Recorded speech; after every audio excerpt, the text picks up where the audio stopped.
Hello future doctors and engineers और स्वागत है आप सबका। आज हम एटम के अंदर एक अनोखा सफर करने वाले हैं। अगर आपको ये वीडियो पसंद आए तो लाइक कीजिए, दोस्तों के साथ शेयर कीजिए और नए हेल्पफुल वीडियोस के लिए सब्सक्राइब करना मत भूलना। तो चलिए शुरू करते हैं केमिस्ट्री के सबसे फंडामेंटल और मजेदार चैप्टर्स में से एक, the structure of the atom. इस एक्सप्लेनर में हम देखेंगे कि कैसे हम एक सिंपल से आइडिया से आज के कॉम्प्लेक्स क्वांटम मॉडल तक पहुंचे। ये सच में एक कमाल की साइंटिफिक कहानी है। ओके, सो सबसे पहले ये एटम का आइडिया आया कहाँ से? हजारों साल पहले ग्रीक फिलोसफर्स ने सोचा कि अगर आप किसी भी चीज को काटते जाओ तो एंड में एक ऐसा पार्टिकल बचेगा जिसे और नहीं काटा जा सकता। उसी को उन्होंने नाम दिया एटमोस, जिसका मतलब था अनकटेबल या नॉन डिविजिबल। यही था एटम का ओरिजिनल कॉन्सेप्ट। लेकिन फिर लेट 19th सेंचुरी में साइंटिस्ट ने एक्सपेरिमेंट्स करना शुरू किया और उन्हें कुछ ऐसी चीजें मिली जिसने इस अनकटेबल वाले आइडिया पर एक बड़ा सा क्वेश्चन मार्क लगा दिया। अगर एटम सच में नॉन डिविजिबल है तो फिर ये सब क्या है? और इस डिस्कवरी से शुरू हुई एक नई कहानी। एक्सपेरिमेंट्स ने साबित कर दिया कि एटम अनकटेबल बिल्कुल नहीं है, बल्कि वो और भी छोटे सब एटॉमिक पार्टिकल से बना है। Negatively charged electron, positively charged proton और आखिर में न्यूट्रॉन, जिसका कोई चार्ज नहीं होता। तो सबसे बड़ा टेक अवे यहां क्या है? एटम डिविजिबल है। अब जब साइंटिस्ट को पता चल गया कि एटम के अंदर पॉजिटिव और नेगेटिव चार्जेस हैं, तो अगला बड़ा सवाल था, ये सब अंदर अरेंज कैसे हैं? वो पुराना सॉलिड बॉल वाला आइडिया तो अब बेकार हो चुका था। इसका पहला साइंटिफिक जवाब जे थॉमसन ने 1898 में दिया। उन्होंने कहा कि एटम एक पॉजिटिव चार्ज का स्फीयर है। सोचो, एक तरबूज है जिसके अंदर नेगेटिव इलेक्ट्रॉन्स यानी उसके बीज धसे हुए हैं। इसे ही प्लम पुडिंग या वाटरमेलन मॉडल कहा गया। इसमें सबसे इंपॉर्टेंट बात ये मानी गई कि एटम का मास और पॉजिटिव चार्ज पूरे में इवनली फैला हुआ है। और अब इस मॉडल को टेस्ट करने का टाइम आ गया था। लॉजिक बिल्कुल सिंपल था। अगर थॉमसन का मॉडल सही है, जिसमें मास इवनली स्प्रेड है, तो फास्ट मूविंग अल्फा पार्टिकल्स को एक पतली सी गोल्ड फॉयल से फायर करने पर उन्हें आराम से सीधा निकल जाना चाहिए। रास्ते में उन्हें रोकने लायक कुछ सॉलिड होना ही नहीं चाहिए। लेकिन जब जे थॉमसन के ही एक स्टूडेंट अर्नेस्ट रदरफोर्ड ने ये एक्सपेरिमेंट किया, तो साइंस की हिस्ट्री हमेशा के लिए बदल गई। रदरफोर्ड को लगा था कि ये एक्सपेरिमेंट आसानी से थॉमसन के मॉडल को कंफर्म कर देगा। उन्होंने अल्फा पार्टिकल्स फायर किए, लेकिन जो रिजल्ट आया वो बिल्कुल किसी ने एक्सपेक्ट नहीं किया था। ये फिजिक्स की हिस्ट्री के सबसे शॉकिंग रिजल्ट्स में से एक बन गया। एक्सपेक्टेशन थी कि सब पार्टिकल्स सीधे निकल जाएंगे, और ज्यादातर निकले भी, लेकिन लगभग हर 20,000 पार्टिकल्स में से एक पार्टिकल बिल्कुल 180 डिग्री पे वापस आ गया। रदरफोर्ड ने कहा, यार ये तो ऐसे है जैसे तुमने एक टिश्यू पेपर पे गोली मारी और वो बाउंस बैक होके तुमको ही लग गई। ये अनबिलीवेबल था। इसका मतलब साफ था, एटम के अंदर कुछ बहुत छोटा, बहुत डेंस और पॉजिटिवली चार्ज्ड है।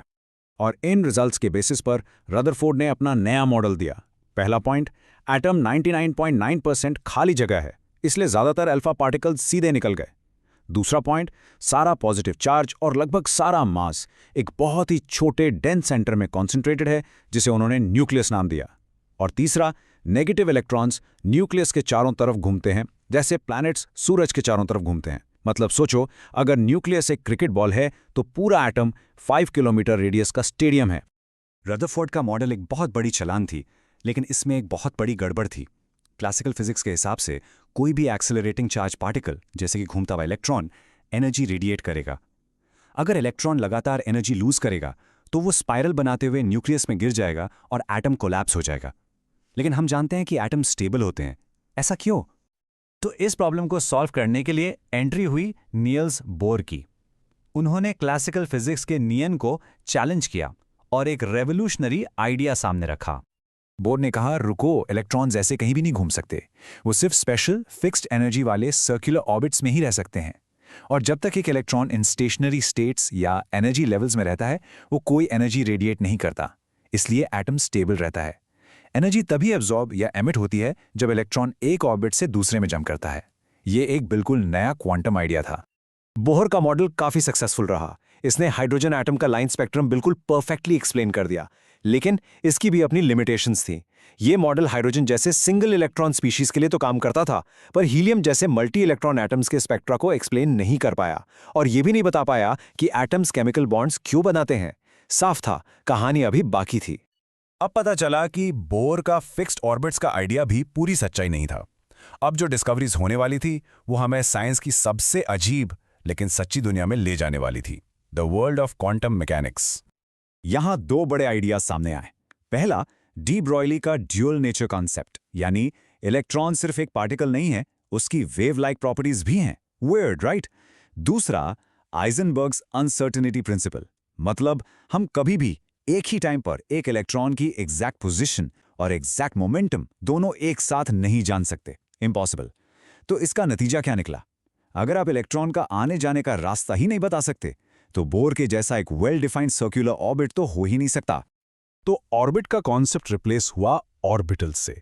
एक एटॉमिक ऑर्बिटल न्यूक्लियस के आसपास का वो 3D एरिया है जहां एक इलेक्ट्रॉन के मिलने की प्रोबेबिलिटी सबसे ज्यादा है, लगभग 90%।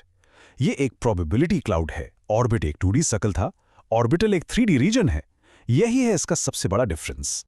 ठीक है, तो हमें पता चल गया कि इलेक्ट्रॉन्स ऑर्बिटल्स में रहते हैं, लेकिन एक एटम में तो s, p, d, f बहुत सारे ऑर्बिटल्स होते हैं। तो इलेक्ट्रॉन्स इन ऑर्बिटल्स को भरते कैसे हैं?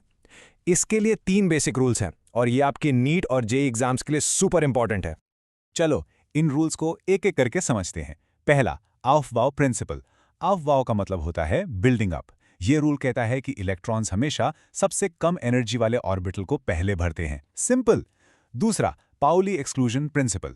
ये कहता है कि एक ऑर्बिटल में मैक्सिमम 2 ही इलेक्ट्रॉन आ सकते हैं और उनकी स्पिन ऑपोजिट होनी चाहिए, एक स्पिन अप हु और एक स्पिन डाउन हु। और तीसरा, हुन्स रूल। ये कहता है कि जब सेम एनर्जी के ऑर्बिटल्स भरे जा रहे हों तो इलेक्ट्रॉन्स पहले सिंगल रहना पसंद करते हैं। हर ऑर्बिटल में एक एक इलेक्ट्रॉन आने के बाद ही पेयरिंग शुरू होती है, बिल्कुल वैसे जैसे बस में लोग पहले खाली सीट ढूंढते हैं। अब दोस्तों, यह है एक क्रूशियल एग्जाम टिप। इस पॉइंट को स्टार मार्क कर लो। हमेशा याद रखना, हाफ फिल्ड और fully filled subshells extra stable होते हैं और इसी एक्स्ट्रा स्टेबिलिटी के चक्कर में क्रोमियम और कॉपर जैसे फेमस एक्सेप्शंस होते हैं। क्रोमियम में एक इलेक्ट्रॉन 4s से 3d ऑर्बिटल में जंप कर जाता है ताकि उसे एक stable half filled d5 configuration मिल सके। सेम चीज कॉपर में होती है, जो एक stable fully filled d10 configuration achieve करता है।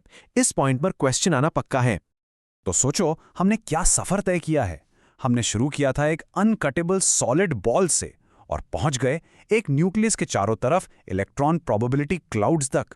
हर कदम पर एक नए एक्सपेरिमेंट ने पुरानी थियरी को चैलेंज किया। ये सोचने पर मजबूर करता है, आज जिन चीजों को हम सच मानते हैं, क्या पता कल की कोई नई डिस्कवरी उन्हें भी गलत साबित कर दे। साइंस एक कभी ना खत्म होने वाली कहानी है। आई होप आपको ये डिटेल्ड एक्सप्लेनर हेल्पफुल लगा होगा। अगर हाँ तो प्लीज लाइक, शेयर और सब्सक्राइब करना मत भूलना। मिलते हैं अगले एक्सप्लेनर में। Keep learning.